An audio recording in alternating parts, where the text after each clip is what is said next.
Hello guys, in this video I'm going to show you how to add fade to your picture on the Lumii-Photo Editor application. But first of all, I just want to mention, please don't forget to subscribe to our channel, because at 100,000 subscribers we are going to show you our YouTube revenue statistics and growth strategy, how to make money online. So let's jump into it. First of all, open the application on your device.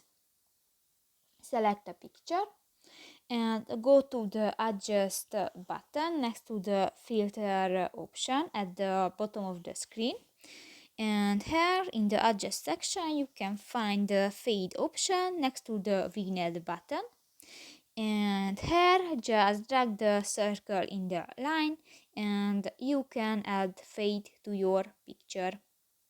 So that's pretty much it for this video guys. See you in the next one. Bye bye.